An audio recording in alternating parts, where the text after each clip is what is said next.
श्री स्वामी समर्थ. स्वामी भक्तांनो, तुम्ही खूप दिवसापासून स्वामी सेवा करता, नामस्मरण करतात, आरती करता, पण कधी तुम्हाला असा प्रश्न पडला आहे का की स्वामी समर्थ महाराजांनी आपली सेवा खरंच स्वीकारली आहे का? आपण जी सेवा करतो ती स्वामीपर्यंत पोहोचत आहे का? स्वामी आपल्यावर प्रसन्न आहेत का? स्वामी समर्थ महाराज आपल्या भक्तांना वेळोवेळी काही संकेत देत असतात. अनेकदा आपल्याला ते संकेत लक्षात येत नाहीत.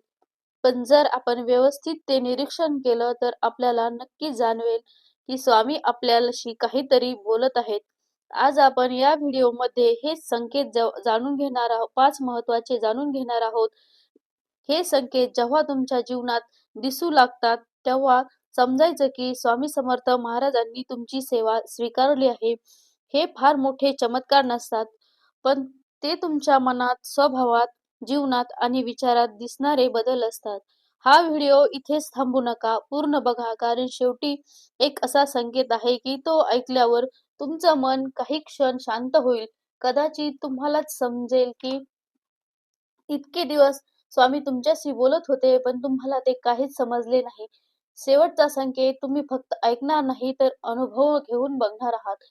हा व्हिडिओ स्वामी महाराजांसाठी श्रद्धेने, विश्वासाने, लक्षपूर्वक ऐका. शेवटच्या संकेतमध्ये तुमच्या अनेक प्रश्नांची उत्तरे दडलेली आहेत. चला, तर मग बघूया हे 5 संकेत. संकेत पहिला, स्वामींच्या मूर्तीमध्ये किंवा फोटोमध्ये स्वामींच्या चेहऱ्यावर हसू आणि तेज जाणवणे. हा संकेत अनेक स्वामी भक्तांना अनुभव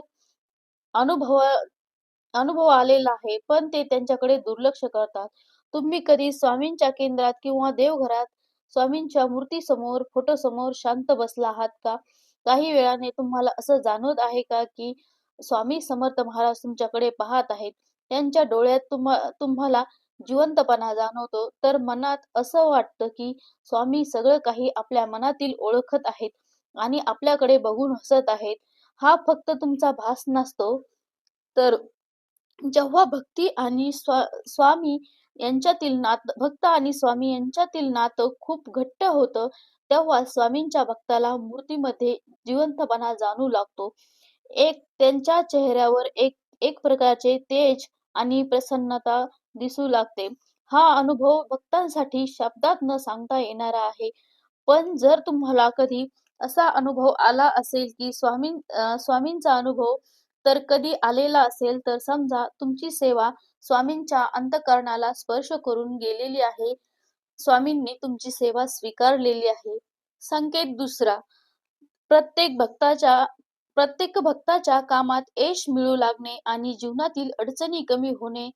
पूर्वी आपण एखादं काम पूर्ण करण्यासाठी तुम्हाला खूप धावपळ करावी लागायची. लहान-सहान गोष्टी करण्यासाठी खूप कष्ट करावे लागायचे. खूप प्रयत्न करूनही काम अडकायचं, कामात काहीतरी अडथळे यायची. पण आता तुम्हाला जाणवतं आहे की सहज आपली कामे पार पाडली जातात. पण जेव्हा स्वामी प्रसन्न होतात, तेव्हा ते तुमच्या मार्गातील अनावश्यक अडथळे, समस्या आपल्या दूर करतात. संकेत क्रमांक 3, आपल्या मनात अचानक आलेली शांती पाहिजे होती. तुम्ही छोट्या-छोट्या गोष्टीवरून खूप चिडायचे.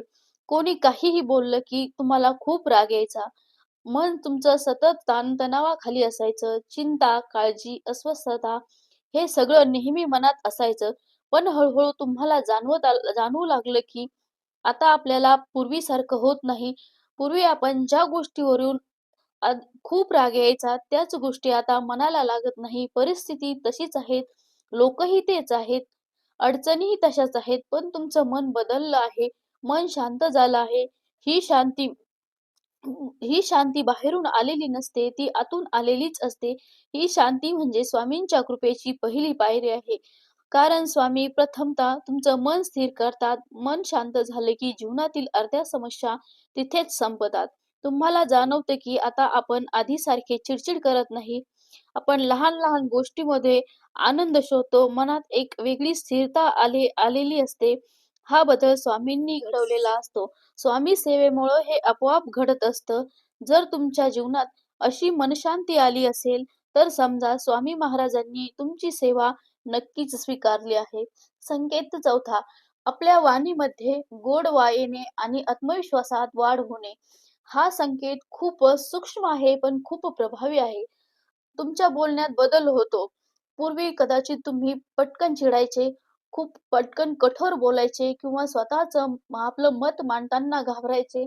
पण आता तसं काही होत नाही. तुमच्या शब्दात शांतता आहे, गोडवा आहे, सकारात्मकता आहे. लोकांना तुमच्याशी बोलायला आवडू लागते. तुमच्या बोलण्याने त्यांना समाधान मिळतं. तुमच्या उपस्थितीत त्यांना मन शांत वाटतं आणि सर्वात महत्त्वाचं म्हणजे तुमच्या आत्मविश्वासात खूप मोठी वाढ होते. तुम्ही तुमचं मत स्पष्टपणे मांडू शकता. कोणतीही भीती न बाळगता सत्य बोलू शकता. हा आत्मविश्वास कुठून येतो हे तुम्हाला कळत नाही. ही स्वामींच्या नामस्मरणाची ताकद आहे. जेव्हा तुमच्यामुळे स्वामी प्रसन्न होतात, तेव्हा तुमच्या वाणीला गोडवा देतात आणि मनाला धैर्य व शांतता देतात. 5वा संकेत संकटावर मात मिळणार मिळणार करणारा संकटावर मात करणारा. जीवनात खूप संकट येणं ही अगदी स्वाभाविक गोष्ट आहे. प्रत्येकाच्या आयुष्यात कधी ना कधी कठीण प्रसंग हा येतोच. काही वेळा तर अशी परिस्थिती उभी राहते, की आपल्याला वाटतं आता यामधून बाहेर पडणं खूप अशक्य आहे. पण तुम्ही एक गोष्ट लक्षात घेतली आहे, की पूर्वी एखादं संकट आलं, की तुम्ही घाबरून जायचात. पण आता घालमेल व्हायची. काय करावं काही सुचत नव्हतं. पण आता तसं होत नाही. कितीही मोठं संकट समोर उभं असलं तरी तुमच्या मनात एक अद्भुत धैर्य असतं. कुठेतरी आतून जाणवत राहतं, काळजी करू नकोस, मी तुझ्या पाठीशी आहे. काहीतरी नक्की मार्ग मिळेल आणि खरंच काहीतरी अनपेक्षित घडतं. परिस्थिती तुमच्या बाजूने वळते. ज्यातून बाहेर पडणं तुम्हाला अशक्य वाटत होतं, ते सहज शक्य होतं. अगदी सहज बाहेर पडता तुम्हालाही कळत नाही, की नेमकं कसं सगळं सुरळीत झालं. हीच स्वामींची अदृश्य साथ आहे. स्वामी समर्थ नेहमी सांगतात, "भिवू नकोस, मी तुझ्या पाठीशी आहे." हा केवळ शब्दांचाच आधार नाही, तर त्यांच्या कृपेचा अनुभव आहे. जेव्हा तुमची सेवा स्वामींना प्रसन्न करते, ते तुमच्या आयुष्यातील संकटाची तीव्रता कमी करतात. काही संकटे येण्याआधीच ते दूर करतात. काही संकटातून स्वामी तुम्हाला सहज मार्ग दाखवतात. कदाचित हा चमत्कार जाणवत नाही, पण मागे वळून पाहिल्यावर कळतं, की त्यावेळेला स्वामींची साथ नसती, तर आपण इथे नसतो. तर तुम्हाला वारंवार असा अनुभव येत असेल, की मोठ्या अडचणीमधून तुम्ही सहज मार्ग काढता. समजा स्वामींची कृपा तुमच्यावर आहे. मंडळी, हे 5 संकेत खूप साधे वाटतात, पण हे अत्यंत गहन आहेत. मनात आलेली शांती, संकटावर सहजपणे मात मिळवणे, मूर्तीमध्ये जाणवलेला जिवंतपणा, कामात मिळणारे यश आणि आपल्या वाणीतील गोडवा व आत्मविश्वास वाढणे हे तुमच्या जीवनात जर दिसू लागले असतील, तर समजा स्वामी समर्थ महाराज तुमच्यावर अगदी प्रसन्न आहेत. तुमची सेवा, तुमची भक्ती, तुमची प्रार्थना त्यांच्यापर्यंत पोहोचली आहे. स्वामींचे नाव घ्या, कारण स्वामी नेहमी आपल्या भक्तांच्या पाठीशी असतात. स्वामींची कृपा शब्दात सांगता येत नाही, ती अनुभवायची असते आणि जे सांगितलेले संकेत आहेत, तुम्ही तुमच्या आयुष्यात शांतपणे पाहायला सुरुवात केली, तर तुम्हालाच कळेल की स्वामी किती जवळून आपले भक्तांचे रक्षण करतात. तर आज मी हा व्हिडिओ इथेच थांबवते. व्हिडिओ आवडला असेल तर साई समर्थ या YouTube चॅनलला लाईक, शेअर, सबस्क्राईब करा आणि व्हिडिओ पूर्ण बघितल्याबद्दल खूप खूप धन्यवाद. श्री स्वामी समर्थ.